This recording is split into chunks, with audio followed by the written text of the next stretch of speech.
जय हिंद दोस्तों, स्वागत है आपका।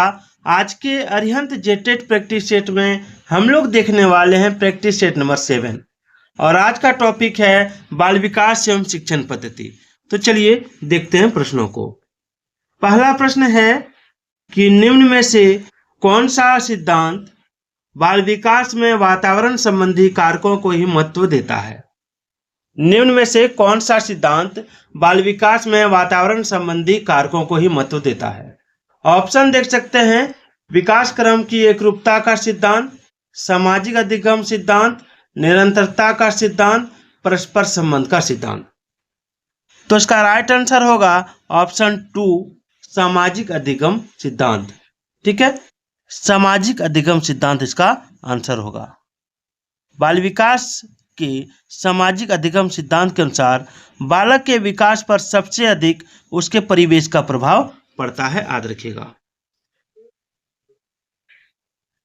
दूसरा नंबर सवाल कि एक शारीरिक विकलांग बालक के लिए विद्यालय में निम्नलिखित में से क्या आवश्यक रूप से होना चाहिए। ऑप्शन देख सकते हैं, बालक के लिए कक्ष में प्रवेश की उचित सुविधा का प्रबंध, बालक के लिए भोजन का प्रबंध, बालक के लिए निःशुल्क शिक्षा का प्रबंध या बालक के लिए आवास का प्रबंध। तो देखिए इसका राइट आंसर होगा ऑप्शन 1, बालक के लिए कक्ष में प्रवेश की उचित सुविधा का प्रबंध। अगला है कि लॉरेंस कोहलबर्ग के नैतिक विकास के सिद्धांत के अनुसार सजा टालने के लिए नियमों का पालन करना किस चरण को दर्शाता है। तो देखिए ये हो जाएगा आपका ऑप्शन 1, प्रथापूर्व चरण। प्रथापूर्व चरण लॉरेंस कोहलबर्ग के नैतिक विकास के सिद्धांत के अनुसार सजा टालने के लिए नियमों का पालन करना प्रथापूर्व चरण को दर्शाता है। यह अवस्था बच्चे की नैतिक सोच यानी सजा से बंधी होती है। बच्चे यह मानते हैं कि उन्हें बड़ों की बात माननी चाहिए, नहीं तो बड़े उन्हें दंडित करेंगे। चलिए आगे देखते हैं। अगला है कि बच्चों में समाजीकरण के संदर्भ में निम्न में से कौन सा कथन सही है। तो इसका आंसर क्या होगा कि विद्यालय समाजीकरण का एक द्वितीयक कारक है तथा परिवार समाजीकरण का एक प्राथमिक कारक है। ये सही कथन है। चलिए आगे चलते हैं। बहुत ही इंपॉर्टेंट क्लास चल रही है आपके बाल विकास यानी सीडीपी की। सवाल है कि एक घोड़े को देखकर एक 3 वर्षीय बालिका चकित होकर बोली, वाह इतना बड़ा कुत्ता। देखिए ध्यान से पढ़िए। एक घोड़े को देखकर एक 3 वर्षीय बालिका चकित होकर बोली, वाह इतना बड़ा कुत्ता। तो जीन पियाजे के संज्ञानात्मक विकास के सिद्धांत के अनुसार बालिका की यह प्रतिक्रिया निम्न में से किसका उदाहरण है। तो देखिए बालिका घोड़े को देखकर कुत्ता बोलती है। अब घोड़े को कुत्ता क्यों बोलती है? उसने देखा कि कुत्ता को भी 4 पैर है, घोड़ा को भी 4 पैर होते हैं। तो इससे जो बच्ची है उसमें आत्मसातकरण यानी समावेशन की प्रक्रिया चल रही है, प्रतिक्रिया चल रही है। ठीक है, जीन पियाजे के संज्ञानात्मक विकास के सिद्धांत के अनुसार बालिका की यह प्रतिक्रिया आत्मसातकरण यानी समावेशन यानी एसिमिलेशन का उदाहरण है। आत्मसातकरण वह प्रक्रिया है जिसमें बच्चा नए ज्ञान या अनुभव को अपने पुराने स्कीमा में फिट करने की कोशिश करता है। पुराना स्कीमा उसका क्या है कि एक कुत्ता जो है उसने जो पहले कुत्ता देख के रखा था उसका 4 पैर देखा उसने। ठीक है, उसने क्या देखा कि कुत्ता को 4 पैर है, एक पूंछ है, तो घोड़ा को भी पूंछ है, कुत्ता को भी पूंछ है। तो वही देख के उसने कह दिया, अरे इतना बड़ा कुत्ता है ना। आपको किसी शिक्षार्थी के बारे में यह आकलन करना है कि वह दी गई समस्या के बारे में अपने व्यक्तिगत और मूल दृष्टिकोण को व्यक्त कर पाता है या नहीं। तो इसके लिए आप किस प्रकार के प्रश्न का निर्माण करेंगे। तो देखिए इसमें जो प्रश्न बनेगा वो बन जाएगा ऑप्शन 2, निबंधात्मक प्रश्न, है ना। चलिए 7 नंबर सवाल है कि निम्न में से कौन सा कारक अधिगम को प्रभावित करते हैं।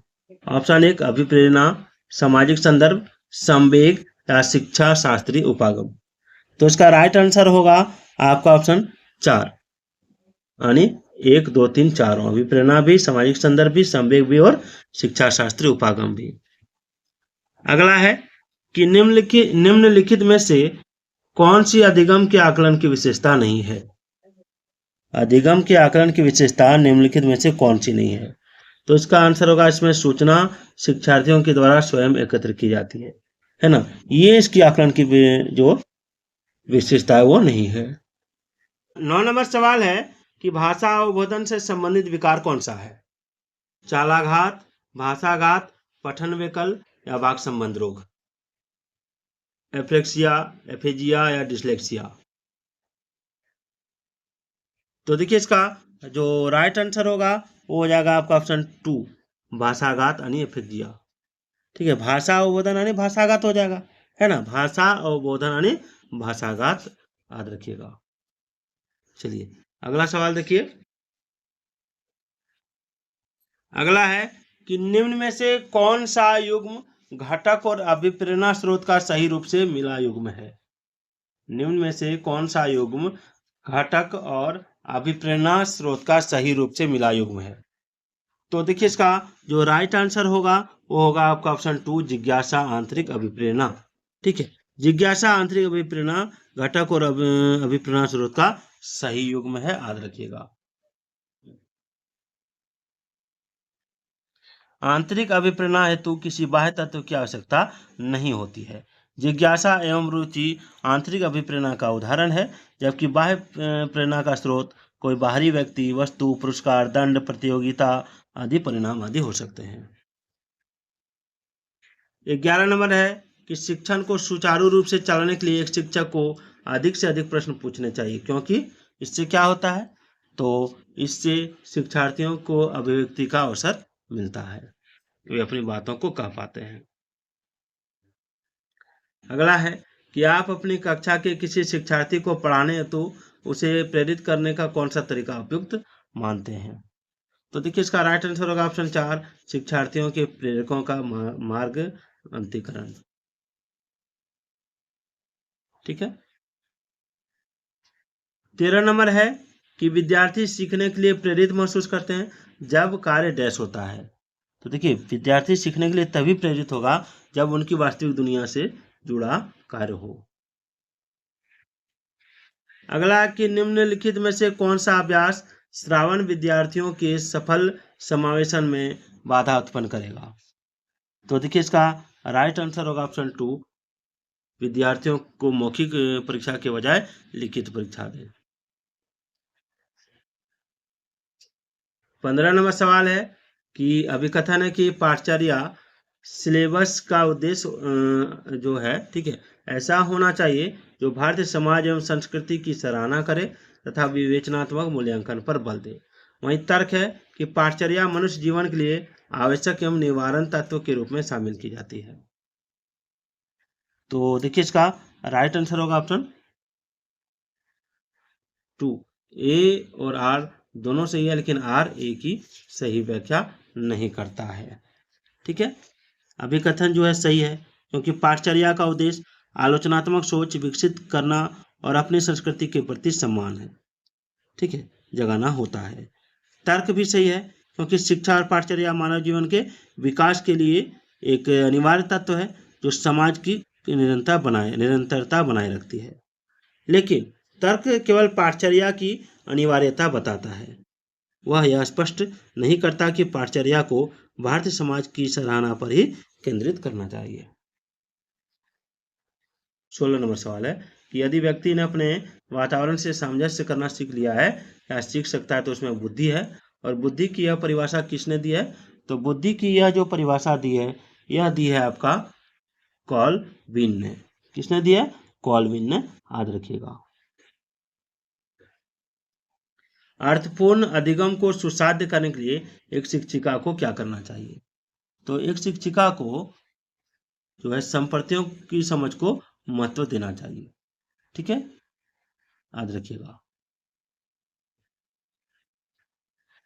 चलिए आगे बढ़ते हैं, बहुत ही इंपॉर्टेंट क्लास चल रही है। जेटेट की अगर आप तैयारी करना चाहते हैं तो कमेंट कीजिएगा कि कौन कौन सी का क्लास आपको चाहिए, कौन कौन सब्जेक्ट का क्लास चाहिए। और ये भी याद रखिएगा कि मैं भी जेटेट का तैयारी कर रहा हूँ और दोनों हम लोग साथ मिल के तैयारी कर रहे हैं, है ना। और मैं रोज बीच बीच में नया नया प्रैक्टिस सेट लेकर आ रहा हूँ। अब ज़्यादा दिन परीक्षा में है नहीं, 3 से 4 अक्टूबर के अंदर परीक्षा हो जाएगी, याद रखिएगा। जीन पियाजे के संज्ञानात्मक विकास के किस चरण पर बच्चा समझ बना लेता है कि प्रतीकों का इस्तेमाल वस्तुओं को प्रतिनिधित्व करने के लिए किया जा सकता है। अगर बच्चे के सामने साइकिल नहीं है, तभी साइकिल शब्द सुनकर उसके मस्तिष्क में एक प्रतिबिंब बन जाता है। तो इसका राइट आंसर हो जाएगा आपका ऑप्शन 2, पूर्व संक्रियात्मक अवस्था में। पूर्व संक्रियात्मक अवस्था में जो बच्चा है यह समझ लेता है कि प्रतीकों का इस्तेमाल वस्तुओं के बारे में बताने के लिए किया जा सकता है। यानी अगर हम साइकिल बोल रहे हैं तो उसके दिमाग में साइकिल की छाप आ जाती है। एक अध्यापक का मुख्य उत्तरदायित्व क्या है? तो देखिए, एक अध्यापक जो है उसका मुख्य उत्तरदायित्व है विद्यार्थियों की विभिन्न अधिगम शैलियों के अनुसार अधिगम के अवसर प्रदान करना। वातावरण वह बाहरी शक्ति है जो हमें प्रभावित करती है, यह कथन किसका है? तो देखिए, यह जो कथन है, यह कथन है आपका रॉस का।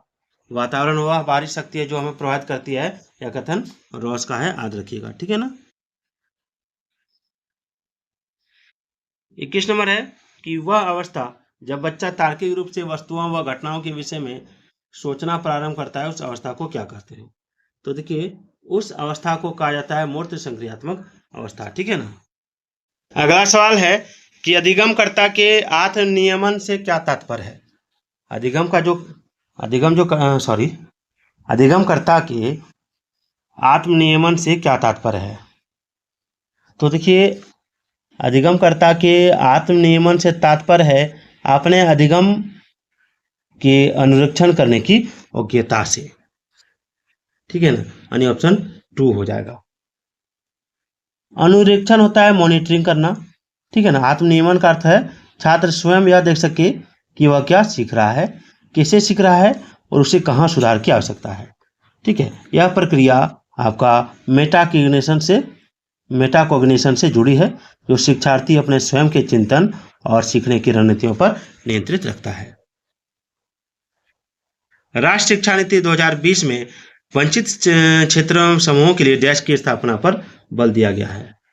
तो इसका राइट आंसर होगा ऑप्शन 2, विशेष शिक्षा क्षेत्र। अगर आप एक अध्यापक हैं जो विश्वास करता है कि बच्चे विभिन्न गतियों और अलग अलग तरीकों से सीखते हैं, तो आप अपनी कक्षा में ऐसी आकलन योजना करेंगे तो देखिए, जो आकलन के अलग अलग तरीकों पर आधारित हो। अंतिम 2 सवाल है कि एक शिक्षिका अपने विद्यार्थियों में बोध कौशल को सुसाध्य करना चाहती है। इस उद्देश्य के लिए उसे निम्नलिखित में से किससे बच के रहना चाहिए?